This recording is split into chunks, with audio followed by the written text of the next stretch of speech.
Oke, kembali lagi nih kita di podcast Madania Talk. Ya, masih dengan kami berdua.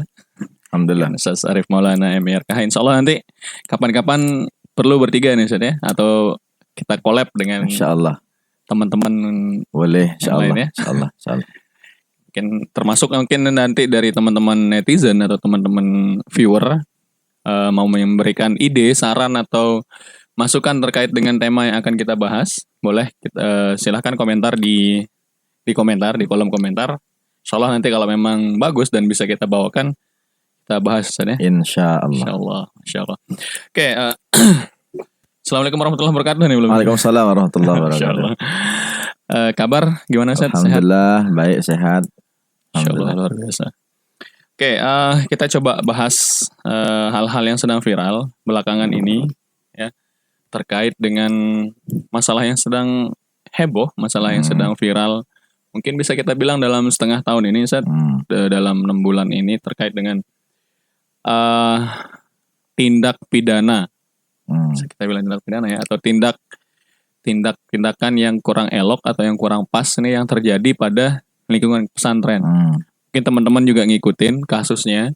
Itu seolah-olah heboh sekali, Ustaz ya. Jadi kalau kita ngikutin berita itu kayaknya seperti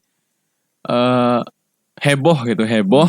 Terus yang kedua, kalau kita lihat komentar pertama dari orang Muslim sendiri, kemudian yang kedua dari orang-orang mungkin yang banyak yang di luar Muslim atau yang non Muslim, itu komentarnya seakan-akan pesantren itu kok seperti itu gitu. Jadi kan banyak sekali orang komentar seperti itu. Nah, yang pengen kita tahu nih Ustaz. Jadi pertama-tama mungkin kita pengen tahu bagaimana nih menurut Ustadz atau pandangan Ustadz atau perasaannya dulu lah. Bagaimana perasaan Ustadz terkait dengan fenomena ini atau berita-berita yang sedang terjadi belakangan ini terkait masalah pesantren Ustadz. Monggo. Bismillah. Tentu kita sangat menyayangkan ada tindakan-tindakan semacam ini terjadi di pesantren. Pesantren yang kita tahu tempat kita mengaji, menuntut ilmu agama, begitu ya, tempat kita mendalami agama kita, terjadi penyimpangan, ketidaksenonohan ataupun ketidakpatutan ini. Maka pada kesempatan ini kita juga bersimpati, berempati dan cukup prihatin ya terhadap korban. Semoga bisa mendapatkan minimal kepuasan batin terkait hukuman nanti apa yang didapatkan oleh para pelaku. Tapi yang perlu kita garis bawahi bahwasanya tindak pidana kekerasan seksual atau pelecehan seksual atau apapun namanya ini sebenarnya murni kesalahan atau kekhilafan lah, katakanlah oknum-oknum pelaku. Yakinlah bahwasanya pondok pesantren, insya Allah pondok pesantren manapun tidak pernah mengajarkan santri-santrinya untuk melakukan hal yang tidak senonoh ini. Seperti itu ya. Jadi ini murni atas khilaf salah daripada pelaku. Tidak peduli ya itu dari kalangan santri kah, naudzubillah kiai dan ataupun anak kiai. Jadi hal-hal ini sangat mungkin bisa saja terjadi dimanapun.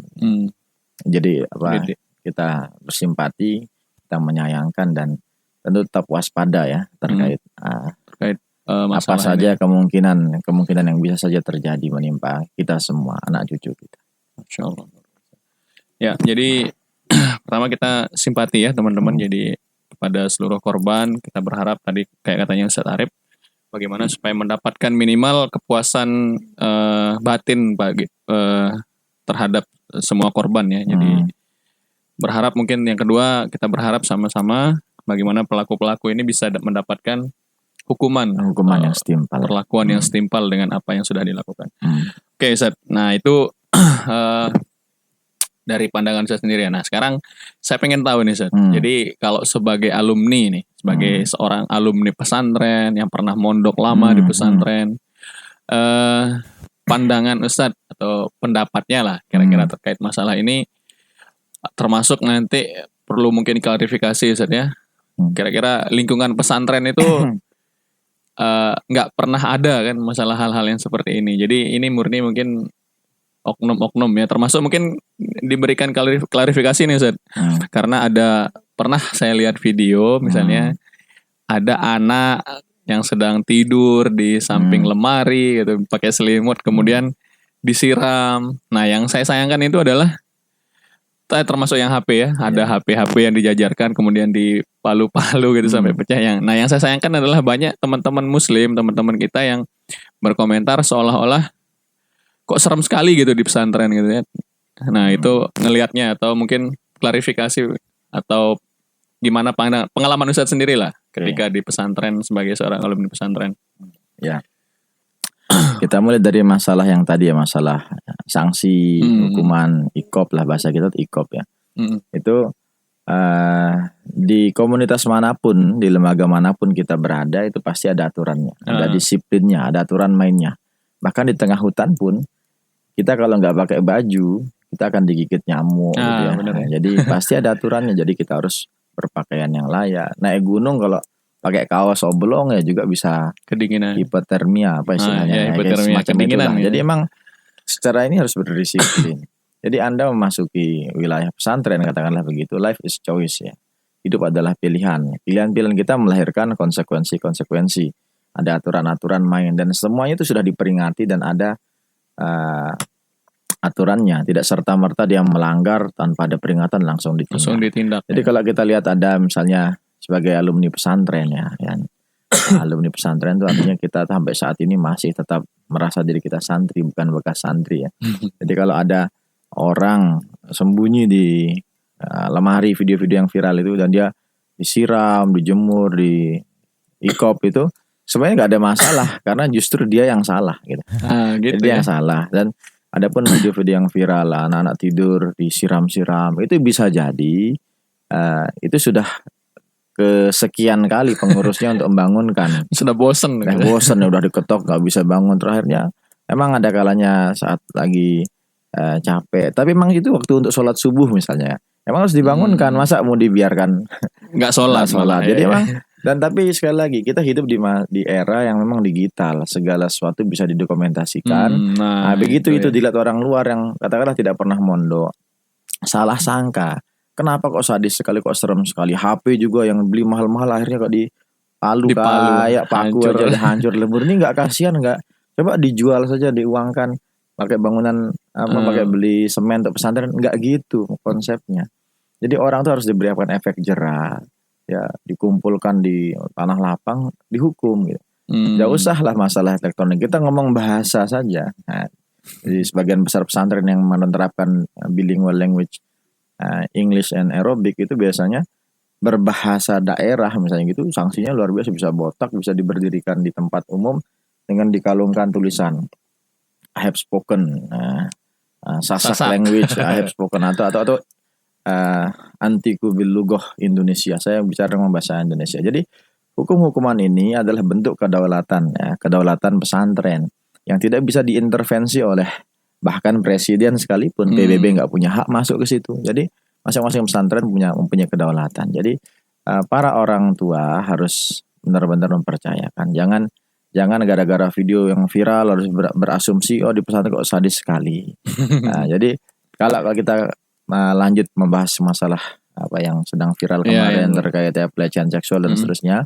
Satu, kejadian-kejadian ini bukan pertama kali terjadi di pesantren. Sudah ada beberapa kali. Tetapi ini hanya oknum. Mengapa? Karena di Indonesia saja itu sekitar ada kurang lebih ya, nanti datanya bisa dicek, per tahun ini kurang lebih hampir 27.000 pesantren. 27.000 di seluruh Indonesia dengan segala macam variannya. Salaf, modern kah, semi kah, ada yang tahfiz, ada yang macam-macam itu. Jadi ada yang pulang pergi santri ngalong dalam bahasa Jawa itu. Jadi ada 27.000. Kalau ada misalnya 100 saja, itu juga belum nyampe 1% itu. Iya benar ya. Jadi ada satu, bukan berarti kita berharap ada menjamur tindak sikap kekerasan, jangan salah paham dengan statement ini. Tapi artinya adanya beberapa kasus pelecehan ini jangan serta-merta menutup mata kita untuk tidak berlaku adil.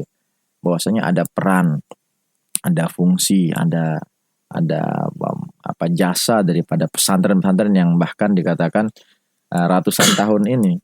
Pesantren tuh banyak ya, ratusan tahun ini jasanya banyak dalam dunia pendidikan, dakwah, bahkan menjadi benteng benteng umat Islam dalam menjaga akidah saat kolonial, kita penjajahan. Itu kalau nggak ada santri serta kiai-kiainya, itu bisa jadi Indonesia akan mudah sekali ditaklukkan dan dijajah. Jadi dengan semangat nasionalisme yang tinggi, kita juga berhutang kepada para santri dan kiai. Jadi jangan menutup mata kita bahwasanya pesantren-pesantren telah melahirkan tokoh-tokoh yang hebat, jasa-jasa yang sangat sulit kita ungkapkan pada kesempatan ini banyak sekali. Jadi tetap kita mengutuk perbuatan-perbuatan itu, harus ditindak, harus dihukum yang setimpal. Gitu ya. Jadi supaya kita tidak mengeneralisir, jadi seolah gara-gara 1-2 pesantren akhirnya orang berpikir bahwa semua pesantren tuh kayak gitu. Jadi jangan sampai masukkan sampai statement kayak gitu tuh jangan sampai ada. Betul. Insyaallah. Nah, itu buat para orang tua mungkin ya, para orang tua supaya sekali lagi ini hanya oknum, jadi hanya oknum dan tidak ada istilah pesantren tuh sampai semua seperti itu, tidak ada. Jadi tidak ada diajarkan sama sekali seperti itu ya, tidak pernah. Insyaallah luar biasa. Nah, ini Ustaz nih sebagai alumni pesantren Ustaz. Jadi ngelihat yang viral kemarin yang pelecehan gitu kan. Kira-kira menurut Ustaz sendiri pelaku ini enaknya diapakan ini Ustaz? Karena kan kalau kita ngelihat dari tindakannya, dari perilakunya yang pertama dia sudah merugikan korban sebagai individu. Itu yang pertama. Yang kedua, efek yang tidak kalah besarnya dari merugikan korban ini, dia sudah istilahnya bisa kita bilang merugikan nama pesantren, nama Islam yang dibawa di situ. Nah, kira-kira menurut Ustaz ini enaknya diapain ini Ustaz, kira-kira? Ya tentu yang lebih berwenang menjawabnya adalah para aparat yang memiliki wewenang gitu ya. Tetapi kalau boleh mengusulkan, salah satu provinsi di Indonesia ini katakanlah Nangro Aceh Darussalam itu satu di antara sedikit atau mungkin satu-satunya ya yang benar-benar ketat menerapkan syariat Islam. Di sana ada hukum jinayah istilahnya, jinayat. Jadi para pelaku pencabulan, kekerasan seksual, pelecehan dan sejenisnya ini itu dicambuk di depan umum setelah melakukan pengadilan, setelah beberapa bulan di penjara nanti ditaruh di tempat umum untuk dicambuk. Tapi cambuknya tentu berdasarkan syariat. Ada alat yang khusus digunakan, ada algojonya, tidak sembarangan. Ada takaran berapa kali, itu sudah ada hitung-hitungannya. Ya. Itu sejauh ini luar biasa efek jerahnya bisa memberikan efek jerah yang luar biasa. Tapi katakanlah dalam kasus-kasus yang kita bicarakan ini, tentu kita serahkan pada pengadilan. Katakanlah hukum positif ya yang digunakan ya silahkan saja. Yang jelas dengan dihukumnya itu semoga bisa memberikan rasa sedikit ketenangan, kenyamanan bagi korban, keluarga korban ya yang telah direnggut masa depannya, yang dilecehkan. Yang jelas itu satu di antara opsi-opsi bagaimana para pelaku ini bisa dihukum begitu ya. Jadi harus diambil tindakan yang tegas, yang nyata agar orang itu takut ya untuk tidak ada lagi pelaku-pelaku yang lain, karena seperti Ustaz Supri sampaikan tadi banyak sekali yang dikorbankan ini. Selain nama baik dirinya pelaku, masa depan si korban, lembaga yang bersangkutan juga tercoreng namanya. Agama Islam kita pun secara umum pasti banyak orang yang berkomentar bahkan yang agak menyakitkan ketika di pengadilan gitu ya. Mereka nih seakan-akan para pelaku yang beragama Muslim begitu, yang khilaf, yang tersandung dan terperosok, terpleset begitu ya. Tiba-tiba tanda kutip ya berlagak agak alim gitu, agamis. Tiba-tiba pakai peci, tiba-tiba yang perempuan pakai jilbab, mukena, itu hadir di pengadilan. Ini maksudnya apa? Padahal di luar kadang bisa jadi nggak pakai mukena, nggak pakai itu, tapi baju koko bagi yang laki pakai baju hitam atau baju putih, seakan-akan menunjukkan pakaian yang agamis. Apakah dengan itu serta merta mereka mendapat keringanan potongan hukuman? Juga belum tentu. Malah memberikan image bahwasanya tuh kan orang Islam kan. Jadi tolonglah berlaku adil. Artinya jika di luar nggak make ya pengadilan nggak usah make gitu. Dan tidak ada aturan, bahkan bisa saja dibuat lebih serem dari KPK gitu ya. Nah, dengan menggunakan rompi oren, tapi di sebuah negeri.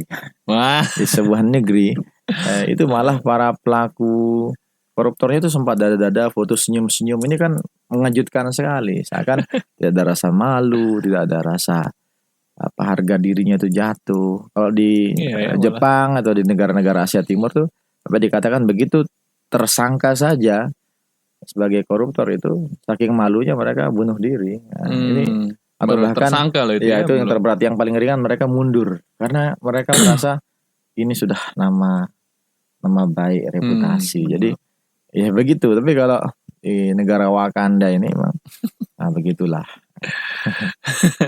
Kadang lucu ya ngelihatnya, malah ketika di luar itu bebas-bebas, giliran masuk pengadilan malah pakai sok agamis pakaiannya, tiba-tiba menjadi kok soleh sekali ya kan. Kasihan gitu, kasihan image Islam yang menjadi korban. Nah, yang sempat viral kan karena tanda kutip hakimnya kasihan, akhirnya diberikan potongan hukuman lumayan tinggi itu kan. Pernah itu bukan di Indonesia loh ya, pernah di suatu negara tadi di Wakanda gitu ya. Nah itu jadi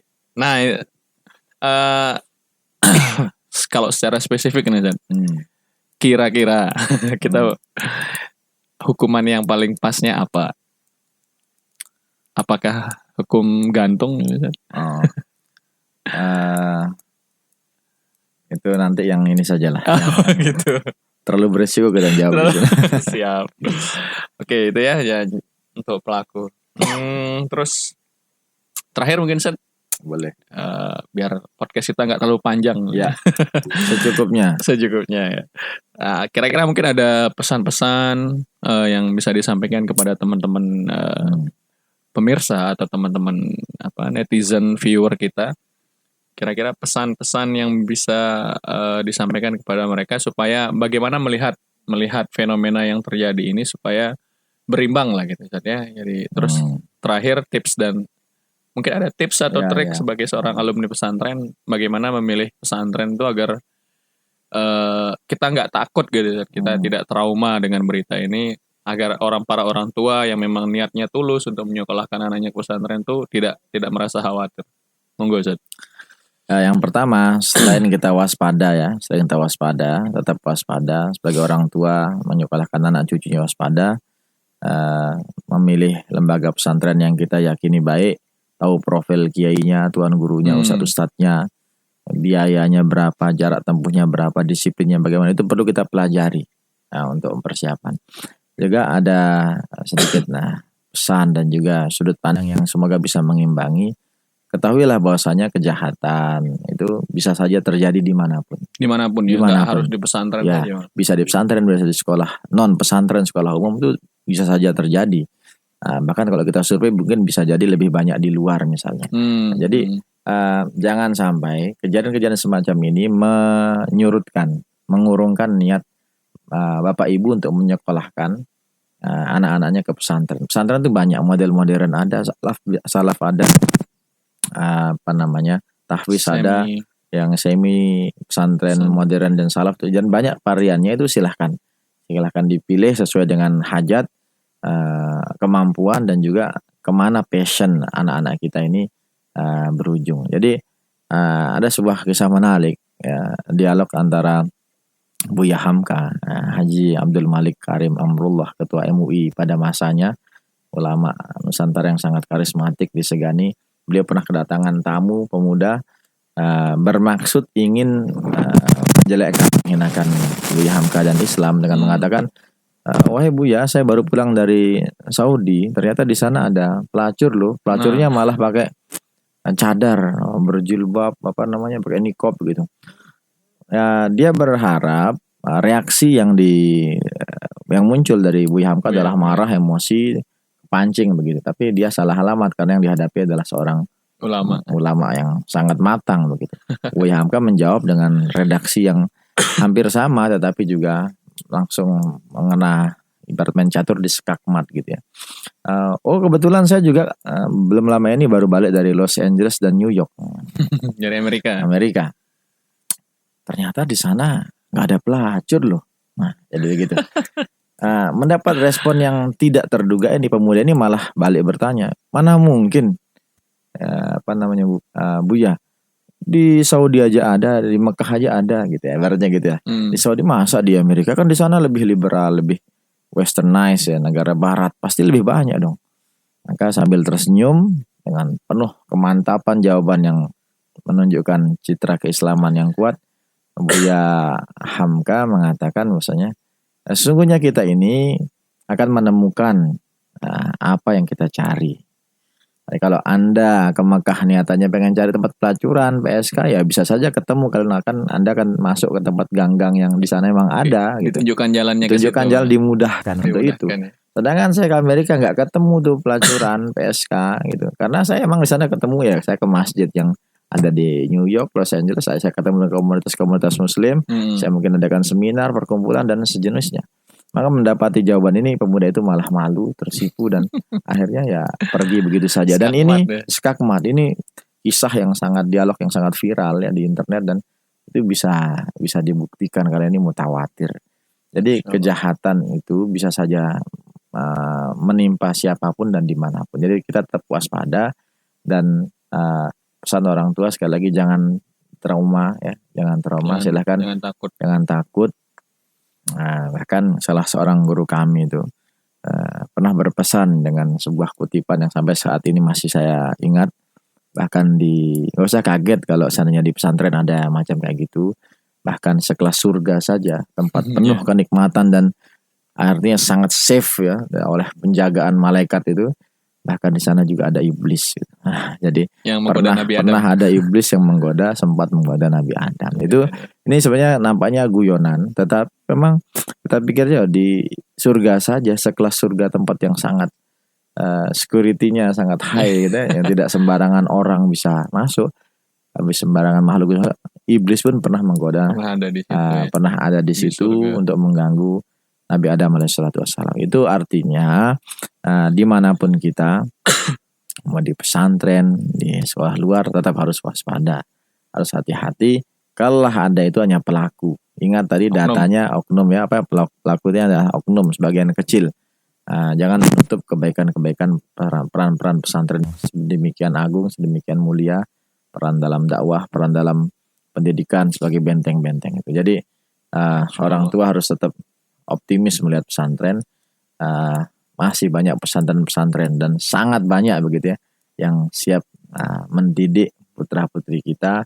Jangan sampai pemberitaan yang sedemikian gencarnya itu lagi-lagi memberikan citra. Jadi ini ada framing ya. Saya takutnya di sini ada semacam upaya untuk memframing. Pokoknya Islam ini kan sering sekali diobok-obok lah. Jadi kita menyayangkan. Jadi tetaplah jika ingin sekolahkan pesantren. Dan justru setelah COVID itu, terutama di Lombok Utara ini pasca gempa gitu ya, sekali ketika banyak sekali sekolah-sekolah, madrasah-madrasah ya yang belum banyak move on. Justru saya lihat datanya pesantren-pesantren lah yang termasuk menjadi pionir yang paling cepat recovery-nya ya, terdepan untuk ini. Ada tambah lagi COVID, saat COVID sekolah-sekolah tutup, istilahnya offline, belajar dari rumah ya, itu dan sebagainya. Pesantren alhamdulillah aman-aman saja, baik-baik saja, dan memiliki kedaulatannya. Jadi pesantren nampaknya sekarang memiliki citra yang bagus. Dengan berita ini pengen berusaha nampaknya dijatuhkan gitu. Jadi supaya berimbang nih, kita sampaikan, kita berikan sudut pandang yang berbeda begitu ya, agar tidak yang tontonannya itu dari pemberitaan di televisi. Kita perlu kadang di sosial media nih lebih enak ya. Kita tetap kita perlu menyaring, tapi lebih jujur, lebih banyak sekali opsi-opsi ya, banyak opsi tandingan karena tidak mainstream ya. Jadi biasa. Masya Allah gitu ya. Jadi teman-teman yang sekali lagi mau menyekolahkan anaknya di pesantren, monggo silahkan lanjut. Yang penting dilihat profil pesantrennya gitu Ustaz ya. Dilihat profil pesantrennya, kiainya siapa, dan selektif lah dalam memilih pesantren. Kalau memang kalau di istilahnya kita belanja online bintangnya 5 gitu. Ya. Harus silahkan gitu Ustaz ya. Oke, Masya Allah. Ada lagi mungkin Ustaz yang mau disampaikan? Mungkin terakhir ya. Jadi kita sebagai umat Muslim, umat Rasulullah Muhammad SAW dan hamba-hamba Allah, kita harus senantiasa berdoa, minta munajat kepada Allah agar diberikan perlindungan, penjagaan. Karena begitu kita memahami ungkapan la haula wala quwata illa billah, ini hauqallah istilahnya dalam Islam, itu sebenarnya kita 100% sepenuhnya zahir batin bergantung pada Allah. Saat kita taat, ketaatan kita itu karena Allah memudahkan kita untuk taat. Saat kita bisa menghindari bujuk rayu nafsu setan untuk kita bermaksiat, saat itu sebenarnya kita sedang dilindungi oleh Allah Subhanahu wa taala. Jadi taatnya kita karena Allah, terhindarnya dari maksiat pun juga karena perlindungan Allah. Jadi tetap minta, karena bisa saja kita tergelincir, terpeleset, nauzubillah, kalau terjadi hal-hal semacam ini, ya kita husnuzon. Ini adalah pembelajaran bagi para pelaku ya, bahwasanya semoga memiliki masa depan yang lebih baik, masih ada kesempatan bertaubat, masih ada peluang untuk bisa menyesali itu semua, sembari mohon pada Allah agar diberikan ampunan dan juga kesempatan untuk berbuat lebih baik, memperbaiki namanya, dan utamanya adalah memperbaiki atau mengisi sisa hidupnya dengan kebaikan. Masya Allah, luar biasa. Itu aja Ustaz? Ya, alhamdulillah cukup insyaallah. Masya Allah. Oke, itu ya teman-teman. Jadi sekali lagi ini adalah sebagai media perimbangan mungkin bagi teman-teman yang ngikutin kasus ini dari awal kemudian sampai sekarang sempat terpikir di benaknya kok pesantren tuh gini gitu ya. Jadi inilah mungkin salah satu cara kami untuk memberikan penyeimbang supaya berita yang teman-teman terima itu tidak murni 100% dari satu pandangan. Nah, ada pandangan-pandangan lain yang perlu kita pertimbangkan. Mungkin itu saja dulu, Ustaz. Insyaallah nanti di seri selanjutnya kita bahas hal-hal lain lagi terkait dengan hal-hal yang enak, yang hits atau yang lagi viral yang perlu kita sampaikan. Terima kasih Ustaz Arif Maulana, jazakallahu khairan. Terima kasih. Assalamualaikum warahmatullahi wabarakatuh. Waalaikumsalam warahmatullahi wabarakatuh.